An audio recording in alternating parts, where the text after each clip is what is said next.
El Sutra Surangama, 25 medios para la iluminación, sesión 1, parte 2 de 5, en Entre Maestra y Discípulos, impartida en inglés y en chino el 4 de abril del 2019 en Taiwán, también llamada Formosa.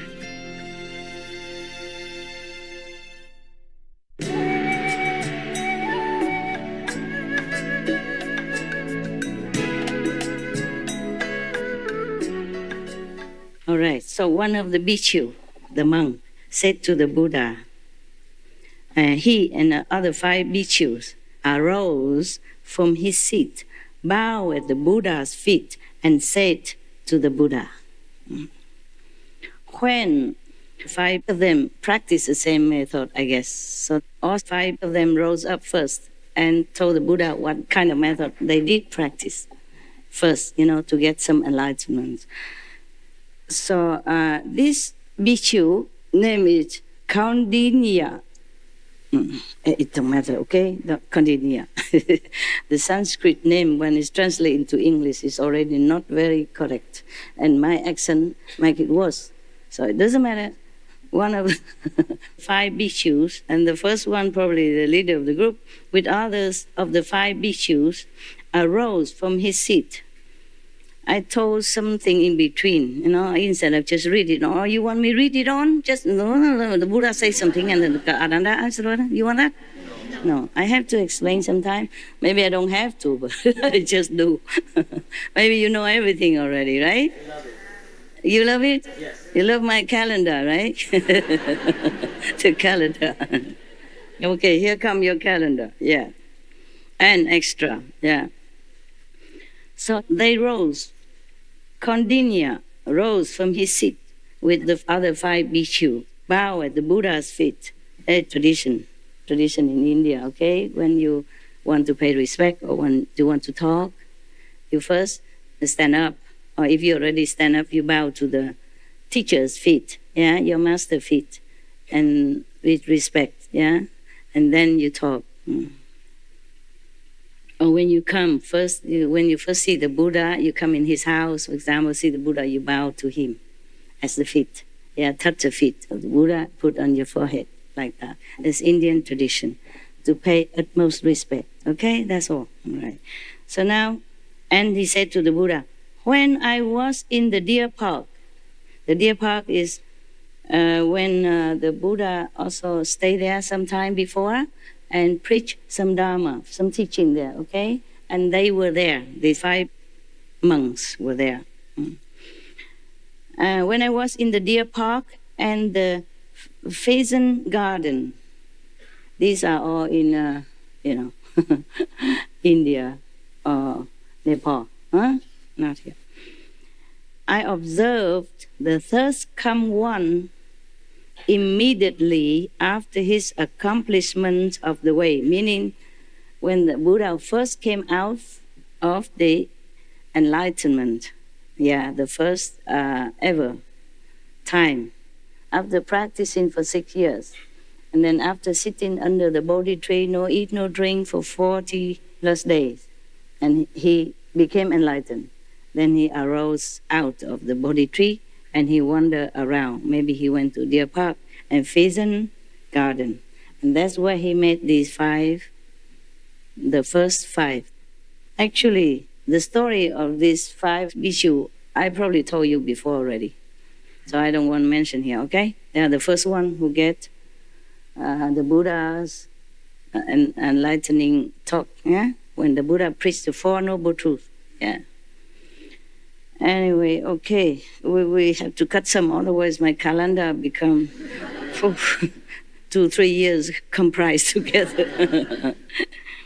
Not just to the end of this year, but at the end of many other years, 2020, 2021, 22, 23. And if I haven't told you about these first bhikshus under the Buddha's teaching, then I will probably remember it, or you remind me, then I will tell you in another time, okay? It's not much to us right now. It's not very important. So it's just that important that they were the first one and they the first rise up and told the Buddha which method they were practicing. Okay, so they say that the thirst come one immediately after his enlightenment, accomplishment of the way, meaning he just got the complete enlightenment that day, or maybe just a few days ago. And then upon hearing the Buddha's voice, I understood the Four Noble Truths. You know? What is the Four Noble Truths? Anybody know? Except the monks. I told already.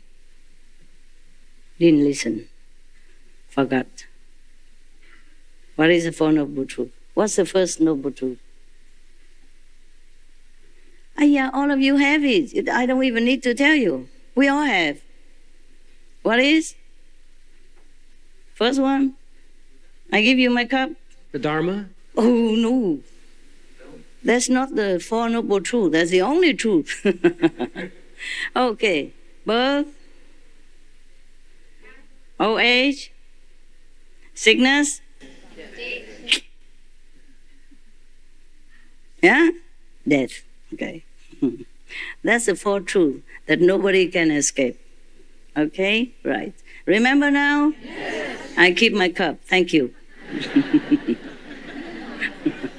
I hope. It's good that I didn't lose my cup. I like my cup. I'm very attached to my cup. The yellow, it look good. Okay, thank you for trying to reserve the cup for me. Very good of you. So, when this bhikshu, Kaudinya, heard the Buddha's voice, he understood the Four Noble Truths. The Buddha asked us, bhikshus, to speak. I was the first to understand. And the thirst come one certified me and named me as Nata. His wonderful sound was both secret and all-pervasive. It was through sound that I became an arhat. Okay, so when the Buddha talked, he was the first one who understood. When the Buddha first preached the Four Noble Truths to these first 5 people, first disciples, he understood immediately. So he thinks it's because of the sound of the Buddha voice that make him enlightened. Not because of the sound. It is the Buddha sound. It's different. Yeah? A complete, all-pervasive Buddha sound. His sound, that's why he said, his sound is not a normal sound like me talking to you. You need a microphone.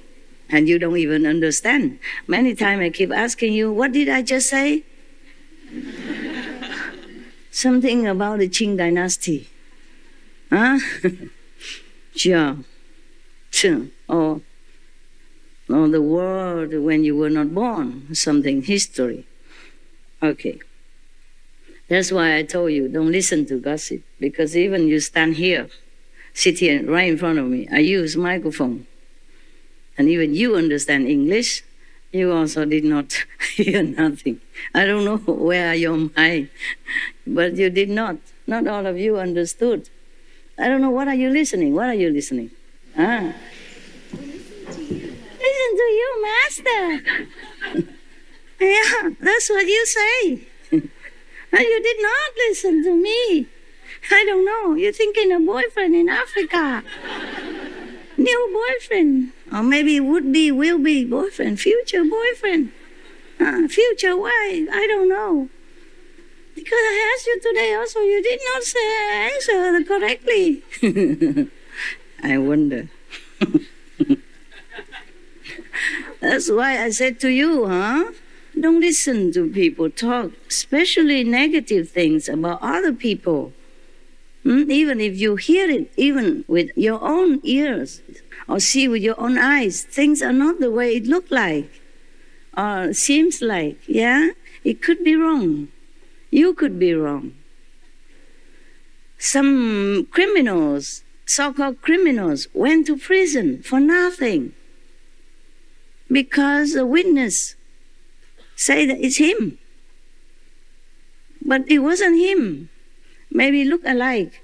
Maybe the witness see it wrong. Maybe he thinks wrong. Maybe at that time he was drunk, seeing double, who knows, okay? So some prisoner went there, I would say wrongly accused, and even died, have death penalty.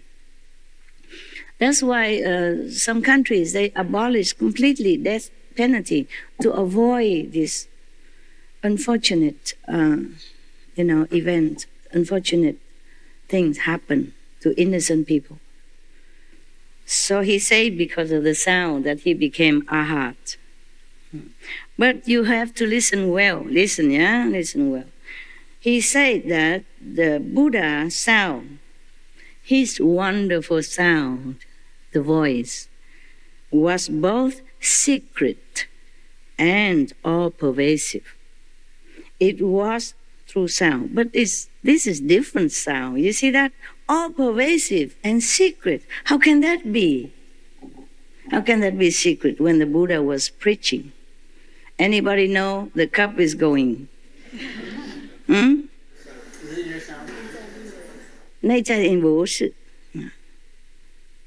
At that, in the sound, no. He hear the Buddha sound. He said the Buddha was preaching, you see, because the Buddha was preaching the Four Noble Truths and he was listening. He heard it and he understood it. But it was both secret and all-pervasive. You always make me look like a wise person. You always force me to tell you the answer. Why is that? Huh? Okay. Since I have no choice, I pretend that I know.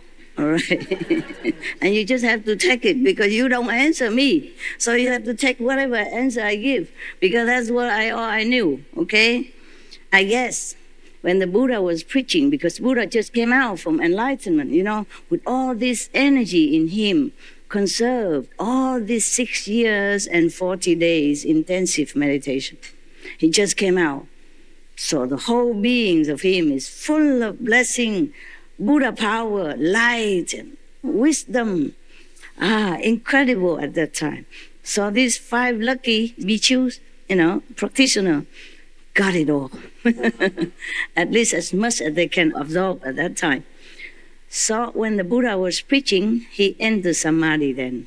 You understand what I'm saying? He still hear one side from the Buddha's worldly voice, but inside he also hear the Buddha in all 10 directions then.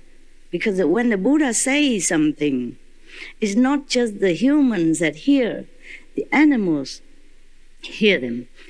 The devas from heavens hear them. The ghosts, all the ones hear him. It's all in the 10 directions. It reverberates all over everywhere. And only when you're in samadhi, you hear it. It's different then. But because he's in samadhi, so he can hear both half from the Buddha voice physically and the inside, the true Buddha's voice. Therefore he think, okay, that's what enlightenment was. I was enlightened because I hear the Buddha's voice, which is secret and all-pervasive. Secret because he heard it inside and all-pervasive, as if only the Buddha was only whispering to him. Because he see nothing at that time anymore. He hear nothing else. He don't see the other 5 bhikkhus. He don't see anyone else. He doesn't see anything. Only Buddha and him. Only the Buddha's voice. That's why he say it's secret. But then it's all over, everywhere in the 10 directions he can hear. Because he opened his ear at that time. You see, the Buddha blessing make it happen like that. Yeah? In the presence of the Buddha, many wonderful things happen. So this is what happened to him. And he thought, wow. Because the Buddha is preaching, I got enlightenment. You understand now? Yes. Take it or leave it, because you don't have other a wiser answer for me. No? All right. Moment. Or maybe I just sit on the table, huh? Yeah, sit on the table.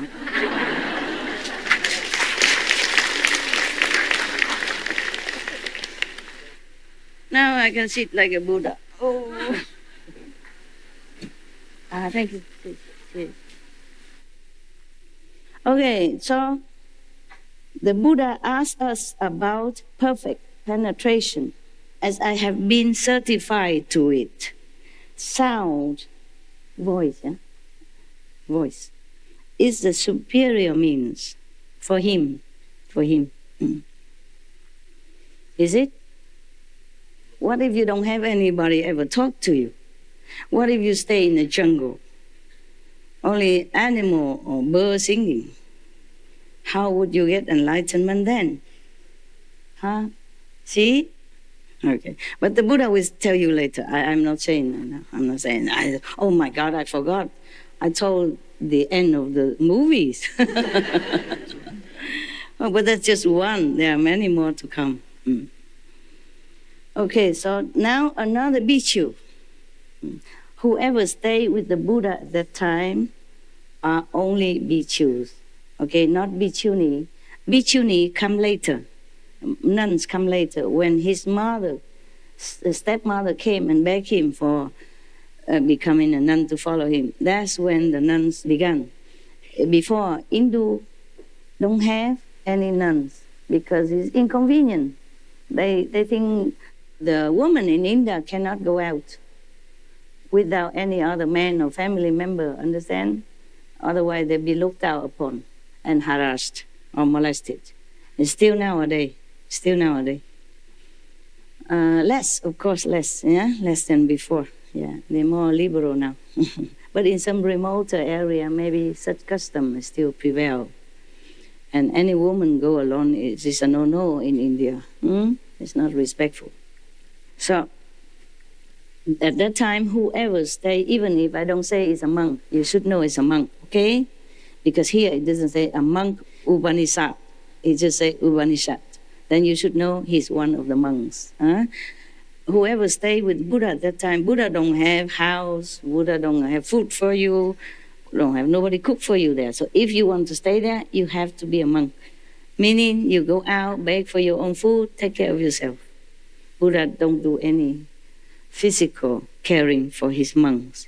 Yeah, everyone take care of themselves. It's easier, okay? Yes. And maybe the lay people come now and then, occasionally or whenever, then they bring food to offer to Buddha also, and then they probably bring their own food or cook for them. But not the Buddha who has to take care of all that. Not like your poor master here. Okay, a lot of work because have to take care of small things, small things. Even if the disciple builds, I have to instruct and take care, that is done well, for example. I'm not complaining, I'm just telling you, your poor master is really poor. Every little thing takes time. Don't tell me that, oh, it's just a little job. Why master say that? A lot of little jobs, okay?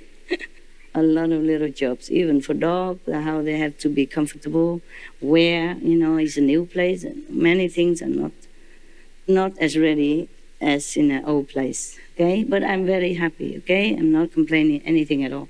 Just a lot of work. Right, so now there's another bhikkhu come up telling the Buddha what method he practiced. The first one is the voice, see? The Buddha's voice, okay. Now Upanishad arose from his seat, bowed at the Buddha's feet, and said to the Buddha, I also saw the Buddha when he first accomplished the way. Probably these are the first disciples. So they take turn to stand up and tell. First come, first talk. That's why first the Bible, and then now it's Upanishad, because he's also one of the first. Maybe not together with the five, but maybe second first, you see? So they come one by one. Upanishad say, I also saw the Buddha when he first came out of Samadhi, of the perfect enlightenment accomplishment. I learned to contemplate the appearance of impurity until I grew to loathe it and came to understand that the nature of all form is unclean. Bare bones and subtle dust all return to emptiness, and saw both emptiness and form are done away with. With this realization, I accomplished the path beyond learning. The third come one certified me and named me Upanishad. The object of form came to an end, and wonderful form was both secret and all-pervasive. Thus it was through the appearance of form that I became an arhat. The Buddha asked us about perfect penetration, as I have been certified to it. Form is the superior means. What means form? Like you are a form. He is a form. I am in the form of a human. Or any other thing here has a form, okay? Air doesn't have form. Water maybe don't have. But these have form, okay?